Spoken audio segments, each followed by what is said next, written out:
Bonjour et bienvenue à cette séance d'information sur les prothèses. Nous allons aborder ensemble les différentes étapes de votre prise en charge pour bien préparer votre opération. À l'issue de cette présentation, nous pourrons répondre à vos questions.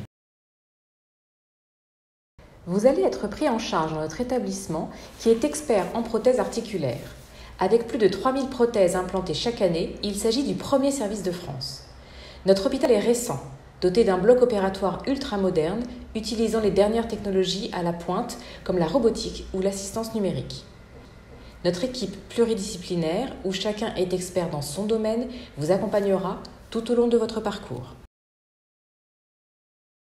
Mais une prise en charge réussie repose également sur l'implication du patient.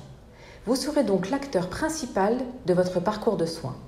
Nous sommes ici pour vous préparer à l'intervention et vous donner toutes les informations nécessaires à son bon déroulement afin de retrouver votre vie normale. Avoir une bonne hygiène de vie, comme arrêter de fumer ou perdre un extrait de poids, participe aussi au bon résultat de votre intervention. On compte donc sur vous. Nous verrons successivement chaque étape de votre parcours de soins, depuis votre préparation avant l'hospitalisation jusqu'à la sortie de l'hôpital. Lors de votre consultation avec le chirurgien, la date d'intervention, la date prévisionnelle de sortie et ses modalités ont été discutées. Vous pouvez les retrouver dans le dossier qui vous a été remis. Une consultation d'anesthésie est prévue 1 à 2 mois avant l'intervention. N'oubliez pas d'apporter tous vos éléments médicaux et cardiologiques en particulier, ainsi que le résultat du bilan sanguin et votre bilan dentaire. Une perfusion de fer est parfois réalisée ce jour-là pour éviter les transfusions sanguines. Si votre bilan radiologique est incomplet, il devra être complété ce jour-là. Pour les prothèses de genoux, quelques séances de rééducation sont à réaliser dans le mois précédant l'intervention pour se familiariser avec la rééducation du genou. Une ordonnance vous a été remise. Intéressons-nous maintenant à la préparation cutanée. C'est un point important pour lutter contre les infections. Il faut se référer à la notice que vous trouverez dans votre dossier. La dépilation est nécessaire uniquement pour les hanches et les genoux, et si vous avez des poils sur la zone opératoire indiquée sur la notice. Elle doit être réalisée 7 jours avant votre opération. Vous pouvez la réaliser avec une crème dépilatoire ou une tondeuse, ou encore mieux, aller chez l'esthéticienne. L'utilisation d'un rasoir est par contre strictement interdite, car il augmente les lésions cutanées. La veille de l'opération, une douche avec shampoing devra être réalisée avec vos produits habituels.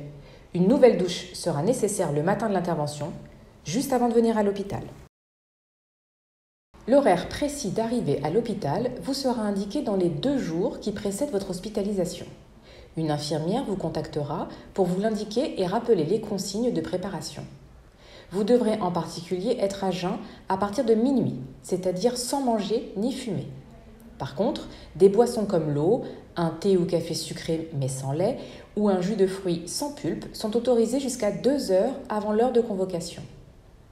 À votre arrivée, l'accueil de l'hôpital vous indiquera l'étage d'hospitalisation, puis vous serez pris en charge par une infirmière pour vous préparer au bloc opératoire. Concernant vos bagages, n'oubliez pas d'apporter vos traitements personnels dans leur boîte d'origine accompagnés de l'ordonnance. Ils seront remis à l'infirmière. Prenez des vêtements souples et des chaussons fermés, ainsi que votre nécessaire de toilette. N'oubliez pas d'apporter vos béquilles pour les hanches et les genoux. Voici un exemple de chambre d'hospitalisation. Chaque chambre dispose d'une salle de bain avec douche et toilette et d'un placard avec coffre fermant à clé.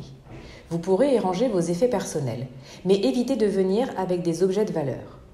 Les demandes de chambre individuelle sont à réaliser lors de votre préadmission, le jour de votre consultation d'anesthésie. Nous ferons au mieux pour satisfaire votre demande. Voici venu le moment de l'intervention. L'heure de passage au bloc opératoire vous sera indiquée à votre arrivée. Vous y serez accompagné par un brancardier. L'intervention dure environ 1 heure, suivie d'une surveillance de 2 heures en salle de réveil. Vous regagnerez ensuite votre chambre où les visites seront autorisées entre 13h et 20h.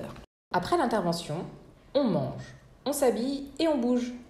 Dès votre retour en chambre, une collation vous sera proposée pour reprendre des forces et vous pourrez vous habiller avec l'aide de l'infirmière. Les kinésithérapeutes vous prendront ensuite en charge pour commencer à mobiliser votre articulation et faire vos premiers pas.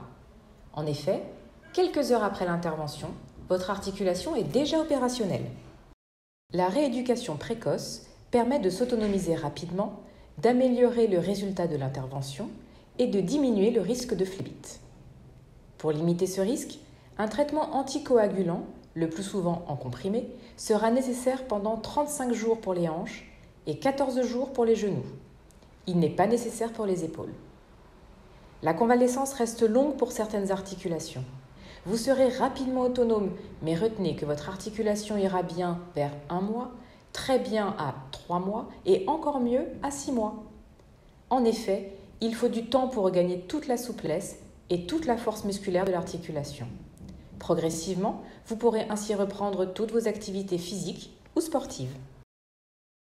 Voici quelques exemples d'exercices de rééducation qui sont possibles juste après l'opération. La mobilisation sur skateboard pour les genoux, la pratique des escaliers pour les hanches et les genoux, les mouvements pendulaires pour les opérations de l'épaule. Parlons maintenant de la douleur. C'est une question importante et parfois angoissante pour certains patients. Il faut d'abord savoir l'évaluer et nous vous demanderons régulièrement une cotation entre 0 et 10. 0 correspondant à l'absence de douleur et 10 à une douleur insupportable. Cette évaluation est pour certains difficile, mais elle est indispensable pour suivre l'évolution de la douleur et adapter vos traitements. Essayer de résister à la douleur est sans intérêt. En plus de l'inconfort, la rééducation sera beaucoup plus difficile. Des médicaments antalgiques et de la glace vous seront donc régulièrement proposés par nos équipes, mais si c'est insuffisant, n'hésitez pas à les solliciter. Sous l'effet de l'anesthésie locale, l'articulation est habituellement peu douloureuse juste après l'intervention. En revanche, son effet va s'estomper lors des premières 24 heures et il faut donc anticiper le réveil de la douleur en prenant systématiquement les traitements antalgiques, même en l'absence de douleur. Nous conseillons aussi de les prendre systématiquement pendant au moins une semaine, puis de les diminuer progressivement. N'oubliez pas que votre articulation vient d'être opérée et qu'elle va rester sensible pendant plusieurs semaines après l'intervention. C'est normal. Dernier point, il faut préparer sa sortie de l'hôpital aussi bien que tout le reste de la prise en charge. Elle est possible le jour même de votre intervention ou quelques jours après, selon l'intervention et ce qui a été défini avec votre chirurgien en consultation. La grande majorité de nos patients regagnent directement leur domicile pour la convalescence. Il faut dans ce cas prévoir un accompagnement véhiculé, une infirmière pour les pansements et un kiné en cas d'opération de l'épaule ou du genou. Dans quelques cas, un centre de convalescence a été décidé avec votre chirurgien. L'assistante sociale de l'hôpital vous contactera alors par téléphone pour sélectionner des centres dont l'acceptation définitive ne sera connue qu'après l'intervention.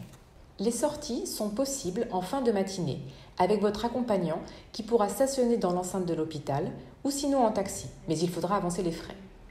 Au moment de la sortie, nous vous remettrons vos ordonnances et la radiographie de votre prothèse, ainsi que le rendez-vous post-opératoire avec votre chirurgien. Enfin, vous disposerez du numéro de notre infirmière que vous pourrez solliciter en cas de questions sur la convalescence. De retour à la maison, c'est comme à l'hôpital. Il faudra changer le pansement 2 à 3 fois par semaine pendant 2 semaines, bien prendre ses médicaments, glacer régulièrement l'articulation et beaucoup se reposer. Et enfin, faire quotidiennement les exercices d'auto-rééducation comme nous vous l'aurons appris. Prenez soin de vous. Allez-y doucement au début, mais progressez régulièrement. Nous vous conseillons de relire plusieurs fois votre livret d'accompagnement qui récapitule tous nos conseils. Bonne préparation et bonne convalescence!